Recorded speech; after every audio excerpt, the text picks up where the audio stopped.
bonsoir Benjamin Bayard. Bonsoir. On va commencer par la première question, donc entrons immédiatement dans le vif du sujet. Par quels moyens les multinationales ou les services de renseignement peuvent connaître ce que nous aimons et nous faisons? Alors, les services de renseignement, essentiellement en passant par les multinationales. Ils ont très peu de moyens propres de surveiller la totalité de la population. C'est-à-dire que quand on dit qu'on est surveillé par la NSA, ce n'est pas la NSA en propre qui vient poser des micros dans ma piole. Il n'y a que très peu de gens qui sont surveillés comme ça.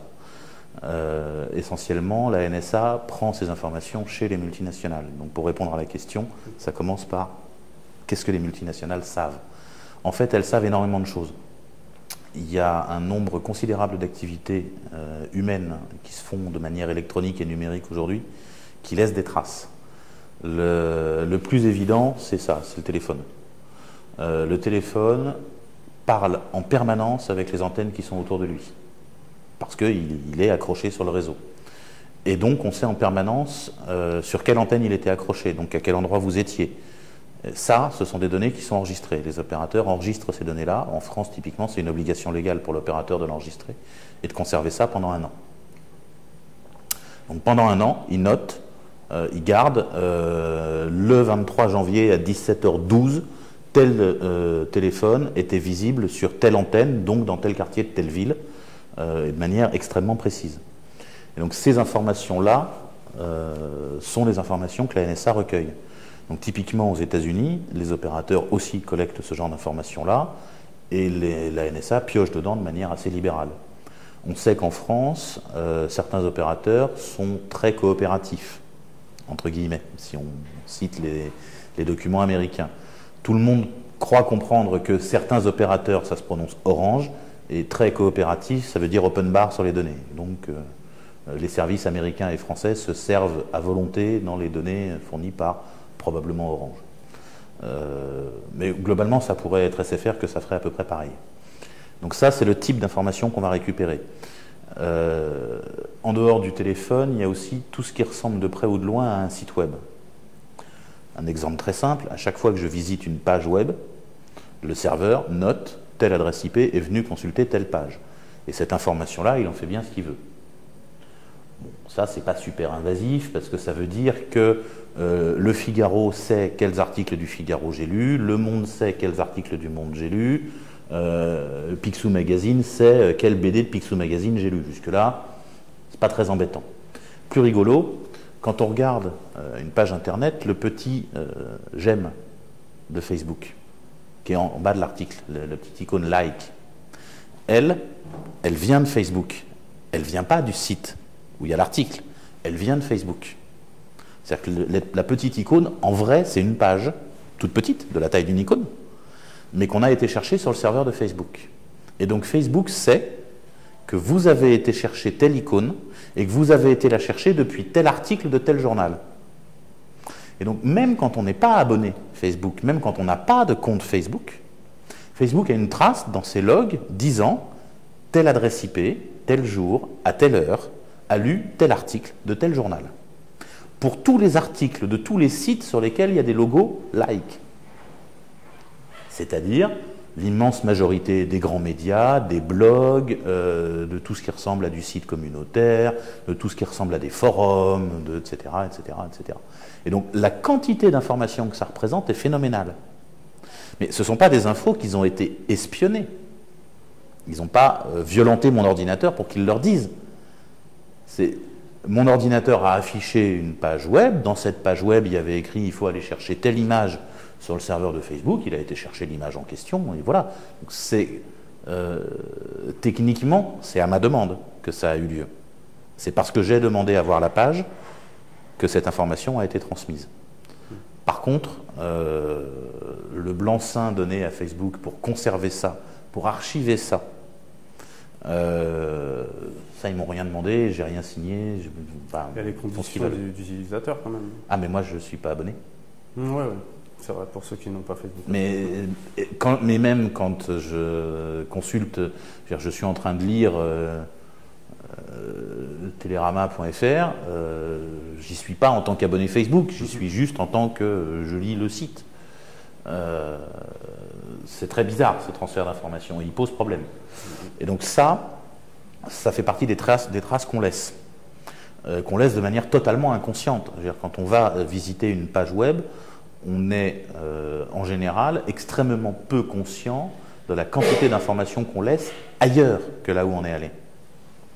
Et donc typiquement dans les choses qui ont été montrées par Edward Snowden, il y a le fait que la NSA accède de manière assez libre à la totalité des informations stockées par les géants américains, Facebook, Google, Apple, Amazon, etc., etc. Or, si on regarde les endroits où il y a le +1 Google, les endroits où il y a le petit T Twitter, où il y a le like Facebook, ça fait 80% de ce qu'on visite, 90% de ce qu'on visite. Et ça, c'est entièrement centralisé aux États-Unis et la NSA y a accès. Okay. Donc voilà comment ils font pour tout savoir sur nous. Après, il y a les choses évidentes. Ils ont accès à ce qu'on fait sur Facebook, donc quand vous discutez, même en chat privé sur Facebook, il n'y a pas de vrai chat privé sur Facebook. Le chat privé, il est entre mon ordinateur et celui de Facebook, et entre celui de Facebook et celui de mon interlocuteur, mais tous les messages transitent par un ordinateur appartenant à l'entreprise Facebook. Et donc ça, c'est archivé. C'est la preuve, on ferme son navigateur, on détruit son ordinateur, on met le feu chez soi, on prend un ordinateur tout neuf, on se connecte à son compte Facebook et on retrouve l'historique des messages. Donc c'est bien qu'ils sont stockés à l'autre bout. Et s'ils sont stockés à l'autre bout, la NSA a une copie, globalement. Ce que nous a appris Edward Snowden, c'est ça. Donc la deuxième question, comment sait-on que nous sommes sous surveillance? Alors, compliqué. Tout dépend de comment on interprète la question. Comment est-ce que je sais que la NSA accède à toutes ces informations? Parce que Edward Snowden, ancien de la NSA, a fait fuiter dans la presse des documents qui le prouvent. Donc ça, c'est comment on sait qu'on est surveillé. Après, si moi, personnellement, je suis l'objet d'une surveillance, c'est pas détectable. Il y a des tas de choses qui sont détectables, qui sont de la police à grand-papa. S'il y a un policier en faction devant ma porte dans sa bagnole, un jour, je vais finir par être surpris de voir toujours le même mec dans la même bagnole, au même carrefour, devant chez moi, quand je sors acheter le pain. Mais la surveillance qui a lieu en ligne, par définition, on ne peut pas la voir. La surveillance, un téléphone qui est sur écoute aujourd'hui, c'est pas détectable. Dans les années 50, un téléphone qui est sur écoute, sont des pinces crocodiles qui sont branchées sur le fil. C'est très mécanique, ça fait du bruit, ça fait des parasites, ça s'entend. Aujourd'hui, un téléphone qui est mis sur écoute, ça fait un bon moment que dans tous les pays un tout petit peu civilisés, tout est numérique en matière de téléphonie, et donc c'est juste un fichier qui est copié. Et un fichier qui est copié, ça ne s'entend pas. Ça ne se voit pas, ça ne se détecte pas, ça ne se mesure pas. Donc il n'y a aucun moyen de savoir qu'un téléphone est mis sur écoute par un gouvernement. Il n'y a pas moyen de le savoir, à part le bon sens. Si vous êtes grand dealer et que vous pensez être peut-être éventuellement suspect, il est évident que vous êtes sur écoute. Donc concrètement, à partir du moment où nous sommes connectés via le web, est-ce que n'importe qui de compétent dans le domaine peut nous surveiller? Non. D'abord, il ne suffit pas d'être connecté via le web. Typiquement, je peux citer comme ça des dizaines de sites web sur lesquels on peut aller se promener, on peut passer sa journée à discuter, etc., sans être tracé par personne. Je donne un exemple très simple. Sur le blog de FDN, il n'y a pas de like en bas des articles, il n'y a pas de Google +1, il n'y a pas d'icône Twitter, il n'y a rien. Il y a une page en texte, pas spécialement jolie, au niveau design c'est un peu moyen, mais il y a une page en texte avec ce qu'on a voulu publier comme information dedans, avec en dessous une tralée de commentaires, et il n'y a rien d'autre. Ça ne laisse pas de traces.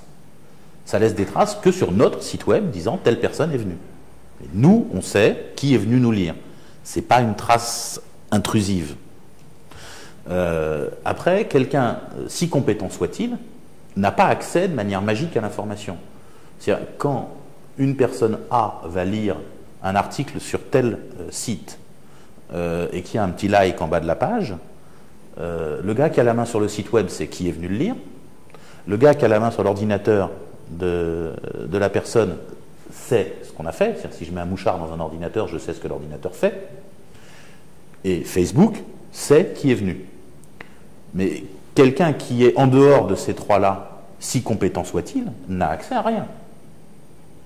Il n'y a que les intermédiaires techniques qui ont accès à des choses. Mon fournisseur d'accès Internet peut savoir ce que je vais regarder. Ça, c'est assez facile. Mon opérateur de téléphonie peut savoir à qui j'ai téléphoné. Il s'en sert pour me facturer. N'importe quel employé qui est dans le bon service de mon opérateur de téléphonie peut avoir accès à ma facture détaillée et savoir à qui j'ai téléphoné.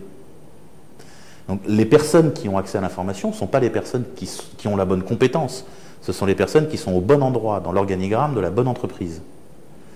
C'est plus une question d'accès à l'information qu'une question de compétence.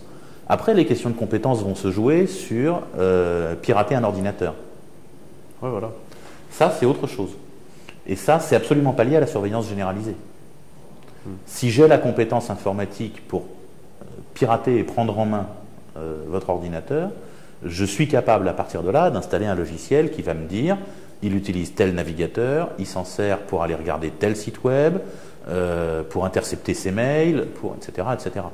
Ça, c'est du vrai piratage. La surveillance généralisée, c'est pas ça. Le problème de la surveillance généralisée n'amène pas à ça. Ça, c'est juste du piratage. La bonne réponse à ça, c'est de désinstaller Windows. Ça fait longtemps que c'est la bonne réponse à ça. La bonne réponse à ça, c'est de se méfier des logiciels mal écrits. C'est de se méfier des versions trop anciennes. Mais ça, c'est pas du domaine de l'atteinte à la vie privée. Ça, c'est purement du piratage informatique. Justement, j'avais la question suivante là-dessus. Comment se protéger? Quels sont les outils pour éviter le fichage? Alors, pour éviter le fichage, il n'y a pas moyen. Ça, c'est très simple. Il n'y a pas moyen. La bonne méthode, c'est d'aller vivre tout nu dans la forêt, plutôt en Amazonie. Ça fonctionne. Antarctique. Ouais, mais l'Antarctique fait froid, en fait. Ouais, Il n'y a pas à manger, c'est très compliqué. Alors qu'en Amazonie, on a des chances de survivre. Il n'y a pas moyen d'y échapper. Le premier fichage en France, c'est l'état civil. J'ai un prénom, un nom, j'ai été enregistré le jour de ma naissance, je suis fiché, point. Est-ce que c'est grave? C'est une autre question, mais le premier fichage, c'est celui-là. Après, il y a, dans les systèmes qui fichent de manière systématique, il y en a un gros paquet. Tout le bancaire. Mon banquier sait ce que je fais, mais ça, c'est pas nouveau. C'est depuis qu'il y a des banquiers et qu'il y a des moyens de paiement autres que l'argent liquide. Il sait à qui j'ai fait des chèques, il sait à quel endroit, parce que comme un con, je mets le nom de la ville sur le chèque. Essayez, mettez n'importe quoi sauf le bon nom pour la ville et ça marche très bien. Et quand vous faites un chèque à Paris, mettez Orléans. Impeccable. Ça, c'est du fichage de 1930. Mais ça fonctionne très bien. La carte bancaire est un excellent moyen. On sait où tous les paiements ont été faits. Les cartes bancaires modernes, vous vérifierez dans vos portefeuilles, il y a le petit logo NFC. Le truc avec 3 arcs de cercle qui dit que la carte fonctionne sans contact. Ce qui veut dire qu'on peut la lire à distance. À distance, c'est plusieurs mètres. Ça veut dire qu'à plusieurs mètres de vous, sans vous toucher, avec un appareil qui a la bonne antenne, mais n'importe quel téléphone a ce type d'équipement de nos jours, et qui a le bon logiciel d'installer, peut lire les cartes bleues qui passent à quelques mètres alentour. Alors, on ne peut pas tout lire comme information, il y a un tout petit peu de sécurité dessus, assez faible, mais on peut au moins lire le nom du porteur.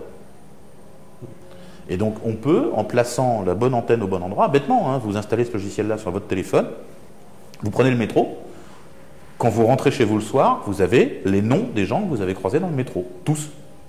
Parce qu'ils ont à peu près tous une carte bleue. Et qu'ils ont à peu près tous une carte bleue qui a ce petit logo NFC et qui répond quand on lui pose électroniquement la question, sans contact. Ça, c'est du fichage.